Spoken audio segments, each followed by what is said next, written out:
Welcome back, agents, to another episode of Prime Tips. This time we're talking about scoring again, MU, and how do you calculate MU, and we found out that it's still a bit of a mystery. I had a couple of things that said, hey, here's how you can give an estimate of what MU you should get when you throw these fields. I put it to the test, and it doesn't live up. So we're going to look at why that doesn't live up and a couple of things that might play a part in figuring out MU and how you can score better MU. So my methodology was first I would get some scores, repeatable scores, and then work backwards with the equation that they gave me and see if I came up with the same answer.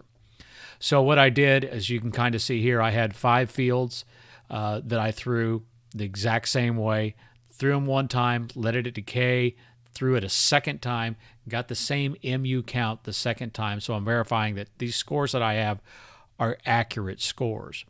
Now, looking at where we actually threw to the anchors on the west side all stayed the same. Now, 2 of the anchors in this area, there's not a whole lot there. That's a pretty rural area. About the only thing that's there is a graveyard and a church. So those areas, again, smaller area because they were closer to the anchors, but also there's just not a whole lot there.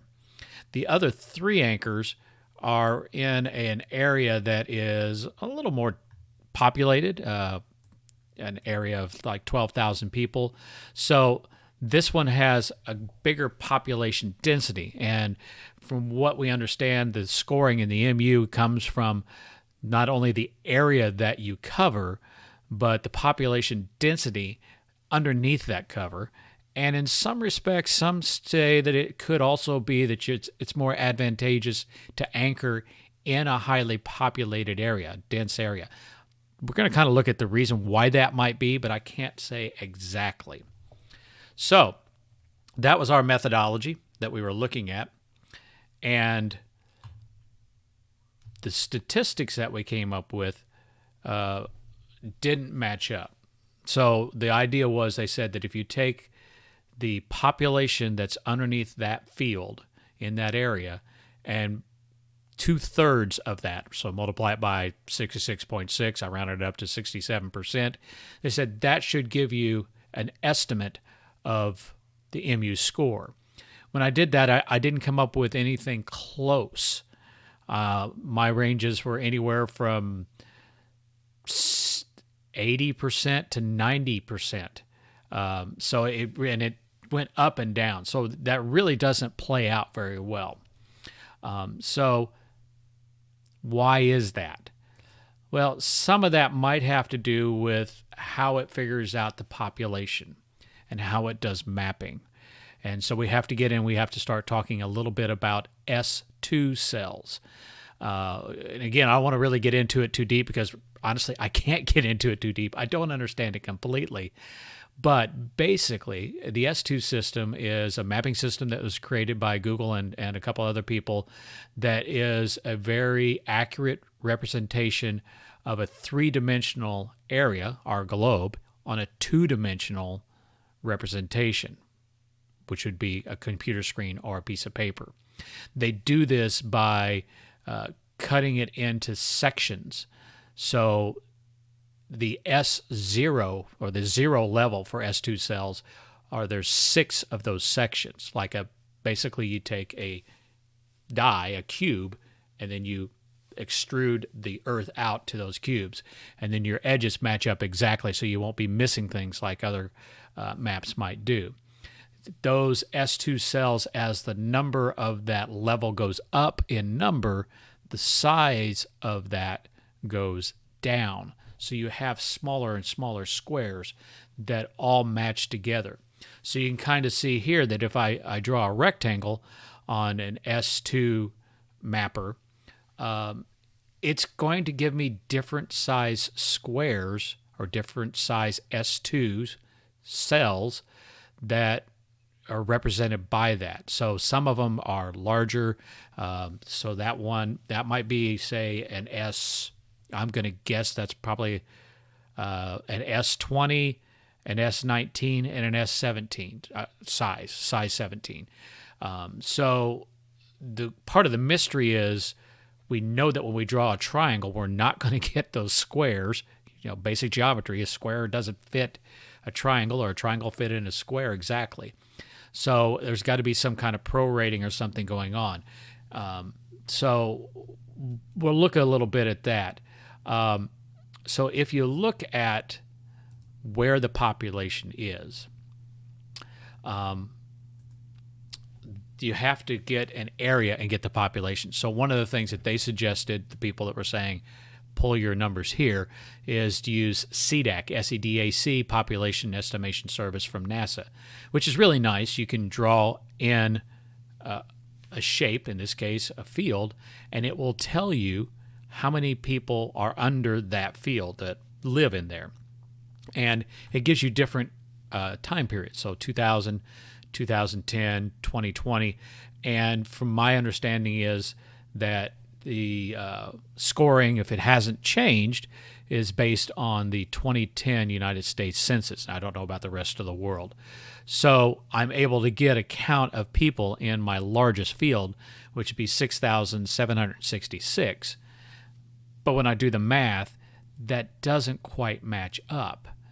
So let's look at the S2 cells a little bit. Now, to do that, I actually have to borrow from Pogo players who borrowed from Ingress, a little plug-in called Pokemon Settings. And so what you can do is you can set different level S2 cells.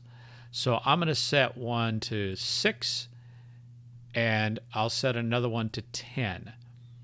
So my outer is 6, my inner is 10. And you can kind of now see how those show up. So why I picked 6 is if I pull out here, 6 is the size of a regional score. So if I turn off that 6, I'll turn that to none, you can see that there's a light outline. Let's turn that to none so you can see what's going on here. You can see those yellow outlines. So those are regional scores. So if I set that S2 to 6, that equals that particular size. So I'm pretty sure that size 6 of S2 is a regional score. But what's that have to do with figuring out MU and scoring? Well, if we look at where our fields were at, or actually are still at, you'll notice that when I look at an S10 or S2 cell that's size 10 grid, I have one cell that is completely in that field. So my guess is that they start with the largest size and get the population from that largest size. And now we have to go down and we have, okay, let's do south of that. That's not quite the size. So let's change that to a size 11. And now 11, I have a number of ones that fit in there, so I can pull the population from those 11s. I don't have to do any math, so to say, to figure out the percentage of population that's in that, because it may not be distributed that way. So let's get up and look in the actual city itself. We'll get to the end of our tip, and you'll notice that now that I'm looking at that S11 cell, it's way too big.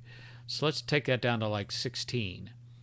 And now you can see that, okay, on 16, I've got a lot of smaller cells. So it jumps down to S16, and I can pull the numbers off of those. But even then, when I'm up at the point of the spear, so to say, when I'm at the end, I have some of these that still are not full size. So I can jump all the way down to 20. And I'll have to zoom in to get the 20 to work. And so when I get to size 20, I get pretty much most of all of the triangle.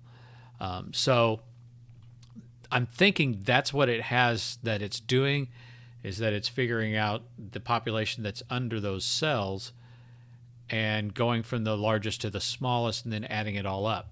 Now, that may also be some explaining of why sometimes if you get a field that is just a little bit bigger than the field behind it, you might actually get a smaller MU count. In those cases, what you might be looking at is, let's say for this one here, it's a pretty good, decent example. So you can see that I'm in one S2 cell here, so I get that particular one, and I get this particular one. But if the population in this one off the end of the tip and this one off the top is markedly less, it goes into the average. So we're averaging the population divided by the number of S2 cells represented. So now I got 2 more cells, but if I got 0 population in those 2 added cells, that number's actually going to go down. So there'll be times that you might see a little bigger field with less MU. And that's because you're getting into that area that's less population, so you've got a greater area, but the population doesn't increase as much as the area increased. Therefore, the score is not going to go up. So the stats themselves, you take a look at it here. I noticed that I had a big jump between my second and my third layer, and probably most of that is because the second layer was, again, out in a rural area. There wasn't much by way of population. The third, fourth, and fifth were anchored inside of a larger city, and of course the area is bigger as well. But you notice that square kilometers, I only went up about 55 square kilometers, and my score more than doubled. Whereas, it went up another 2, and it went up quite a bit, just 2 more square kilometers from between 3 and 4. So that seems to indicate that, either that population or the S2 cells or something's a little bit different there. But you can see if I try the 2/3, that the actual score for the first one was 2,197 MU. The 67% gave me an estimation of 1,057, nowhere near what it's supposed to be. And you can see that they all came up rather short. So the population density went up a little bit, from about 30 people per square kilometer to 42 on the last one. So there's something there that's a little bit different. Now, something that might be of interest is those S2 cells and how many are there. The level 1 S2 cell, which is 24 of those cells in the world, is kind of picture having the globe and expanding it out into, say, a dodecahedron, or actually it's a dodecagonal bipyramid, 24-sided dice. But you can see that 24 different squares or shapes were used. We go down to level 6, there's 24,000 of those squares. So if you ever wanted to know how many regional scores are there on the globe, there should be, if it represents 6 straight out, there should be 24,000 of those squares globally.